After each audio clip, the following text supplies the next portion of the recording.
I know that you are in a state right now where you feel like nothing is going to get better ever again. I know that you are in a state right now where you lost a job, where you lost a partner, where you just are not getting what you want and you don't know why. You feel like life is against you instead of for you. I was in the same position as you for the past months, where even though I had everything, I mentally was just failing. I was honestly mentally probably at the worst I've been in years, and every single time I would go to bed, it would just get worse every time I woke up. So I had to find a way where I'm like, Liz, what is going on? And how can we fix this? Last week, it got so severe to a point where I just booked my flight back home, and I haven't visited my mom or my family house in like a year or so, because I just didn't like the house where I grew up, and it's just a lot of traumatic memories. But I was so like through it that I booked it, and I went to visit my family, because I knew if I was alone for a little longer, I'm not gonna be okay. So then when I arrived home, my mom looked at me and she said, Liz, what's wrong with you? What happened? Like, you have no life in your face anymore. And I could see it, because I was literally, I couldn't eat anymore. I was constantly nauseous. I was losing so much weight, and I was as pale as a wall.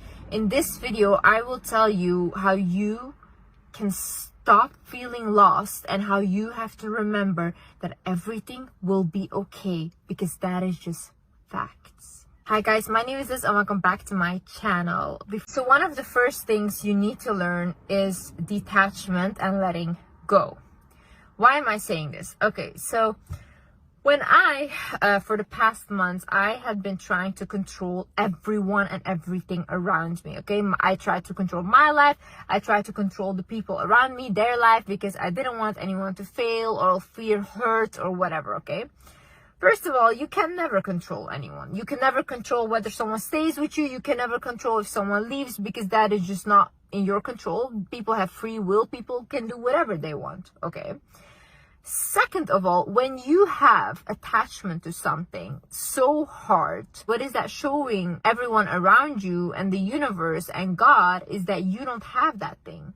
Otherwise, you wouldn't hold on to it so tightly. So if you're holding on to a job that you want so much, or like, oh, I'm holding on to this partner so much and I don't want them to go and this and that.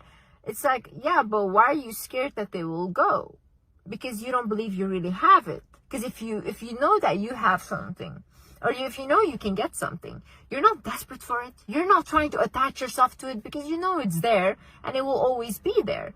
But whatever you try to force by holding on to it so tightly eventually will crush. So the reason why I actually realized this was because the first day that I arrived here, I went to walk into the woods. And like I said, I'm talking to God. And I'm talking to God as a friend. So I'm basically like, God, please, I need you to help me. I'm going through it. I feel like if I continue like this, I'm not going to continue living much longer.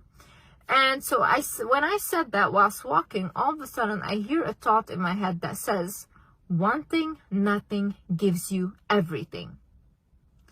Then I start to repeat it out loud. I'm like, wanting nothing gives you everything? Then I was like, oh, wanting nothing gives you everything. Well, I was basically shown what my sign was, that I needed to let go. And these situations in my life where I felt like I had lost everything was teaching me to let go. Because have you guys not noticed, when we have, like, let's say a boyfriend or a partner or an ex, right? And they leave our life. The minute you stop wanting them, they want you and they start to chase you. Why is it? Because there is no more attachment and desperation to that thing. So now you actually call back all of your energy to yourself, because you know that you are good. When you know that you are good and you know that you have everything, because you really do. You're looking for love. You're looking for money, which is abundance. You're looking for all these things outside of you, but they're inside of you. You are the creator, right? But because you put so many importance on the people around you and the things outside of you, you give those things power. But they don't have that power. Only you do. So the minute I started hearing that sentence, I was like, it just clicked for me, and I was like, I'm letting go of everything. I'm letting go of wanting a partner. I'm letting go of even being scared for my career. I'm letting go of like having fear of having no friends, because I have everything. I have a good career. People will love me. I love me. And it's like, my friends, I have like family members around me that also care about me. And it's like, instead of focusing on what you don't have, start focusing on what you do have. Because right now, if you look at your life, what do you have? What is working for you instead of against you? Because what we do is we focus so much on like the things that are not going well, but so many things has gone right. But because our human brain is wired to look at the negative first and to believe the negative first, that's where we always go. But you have to be stronger than that. You have to look at the positive things, because there's a lot. There's a lot, guys. Look at the signs. Day in, day out, we get signs, okay? We get signs. God gives us signs. Our guides give us signs. We just don't notice the signs. Signs can come in angel numbers. It can come in a person that says something to you and you remember it. Even a sentence that you hear and that you remember it. You can't shake it. Maybe a dream. Look at the signs, because we are always being guided on earth. We just need to open our eyes and start listening and actually seeing deeper, looking at things deeper than just superficial. Things are very deep. We are very, very deep. You literally have to become in a state where you're like, you know what? Whatever happens, I believe that wherever I'm being guided to is my best path. I believe that God will not fail me. I believe that, you know, I've been guided throughout my whole life. My whole life, God has put me on a path where I've been, whether I want it or not, I've been guided towards my highest good. So why do I think God is going to fail me now? Why do I think that when God removes someone out of my life, it's him failing me? Why do I not think I'm being protected from something here? Why do I have fear now instead of faith? Once I talked to God and once I walked in nature, what I also did whilst I was in the woods, by the way, when I was feeling terrible, I went against a tree. I put my hands there and I was visualizing, and I also asked the tree. I was like, please, tree, I'm so grateful for you that you provide us with oxygen, and thank you so much. I ask from you, please, can you help me remove any blockages and remove any negative energy that I've been carrying? Can you please help cleanse me? So when I said that, I put my hands against the tree and I closed my eyes and I was visualizing like it removing like darkness out of my body into the tree and taking it into his roots. As I was standing there doing that, and I swear to God, once I opened my eyes, I felt like I had been in a trance. It's insane. The nature, these trees, the plants, these are all living beings. Work with them. Help them. Let them help you. But you have to ask. See, what we have as our spirit and a soul in life is free will. So we can do whatever we want and no one can intervene. They can only help when we ask. So God can only help when we ask. Because we have our own free will to do whatever we want. They cannot come in between it. We need to ask. So then they can help. After that, I was like, okay, what can I do now? I have not been to the gym in a very long time. Let's say like 3 months, I haven't been consistently to the gym. Maybe once I went and whatever, okay? So I haven't been. But what does the like exercise do? It's connecting your energy to your body. So you start to feel alive inside of your body. Even when people, they say like, oh my God, I was working out and my whole legs were shaking or everything starts to shake.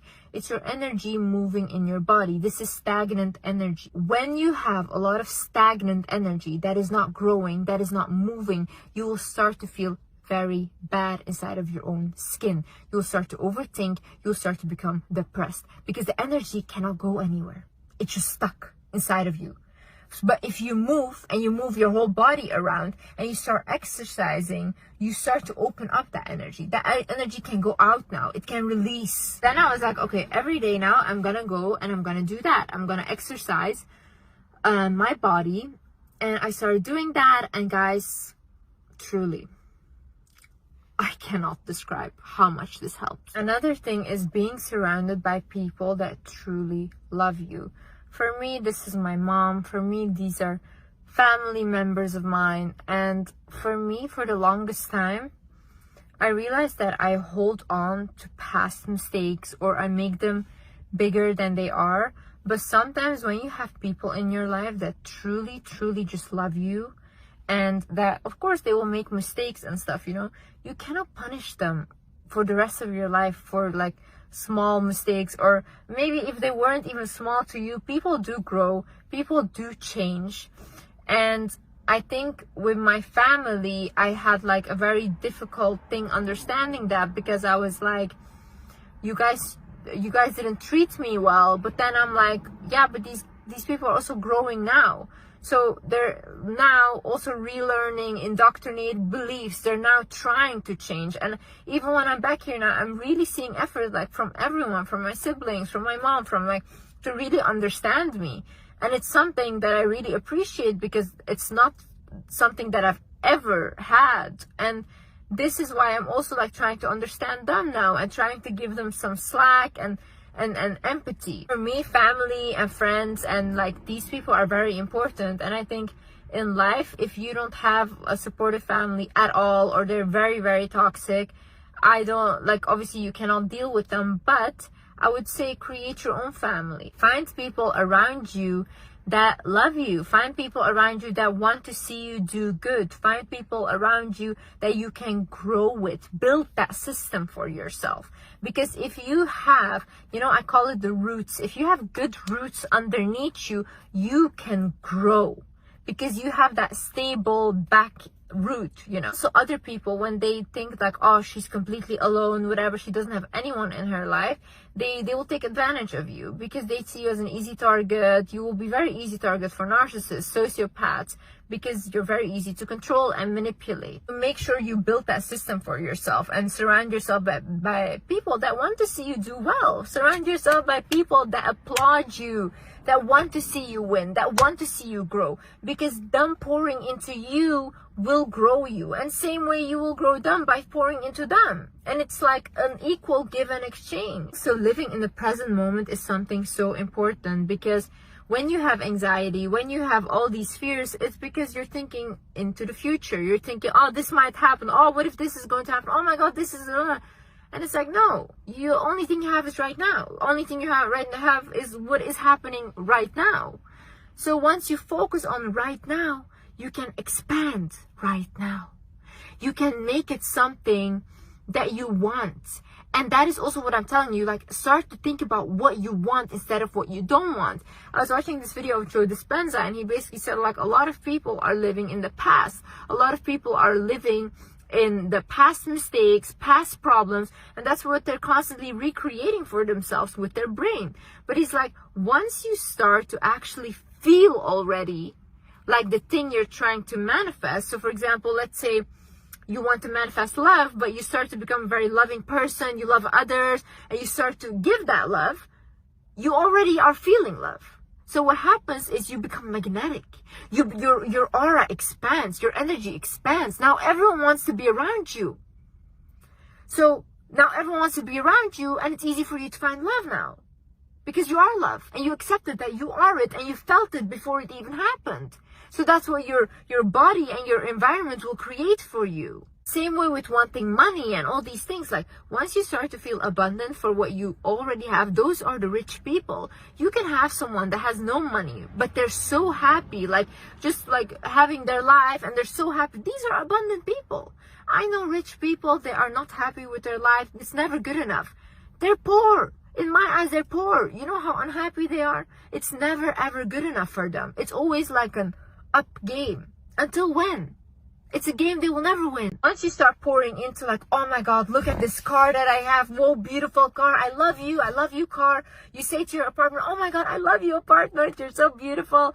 Or you say like, let's say to your job even, oh, thank you. I'm so thankful to wake up today. I get to go to work today. Oh, I get to study today. I'm so thankful to study today. Because these are all privileges. A lot of people don't have these privileges. A lot of people will sell their leg to go to school. Once you start seeing your life as a privilege instead of as a threat, it becomes a privilege. It becomes something beautiful. Also, these days what I realize is I'm happy to be alive, and I want to live. I want to live. And I'm happy that I'm healthy. I'm happy that God gave me this body and God gave me this life. I'm happy, I'm grateful, thank you. Put gratitude. There's people that are in the hospitals. There's people that are not alive today. Not alive. Every day that you wake up is a blessing.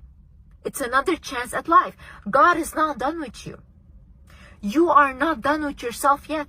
If you were done and if you had nothing more to do, you would not be alive today. You also have to feed your body with good food, but feed your body. Even if it's like whatever your body requires, you need to give it to your body. I heard this sentence in my head and it said, when you have hunger, it means you have hunger for life. You want more in life.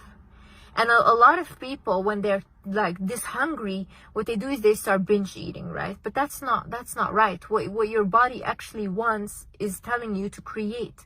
It wants you to create something. It wants you to create something more beautiful or bigger for yourself. That's why it's giving you hunger as a signal. It's not telling you to overeat, because that's also not healthy.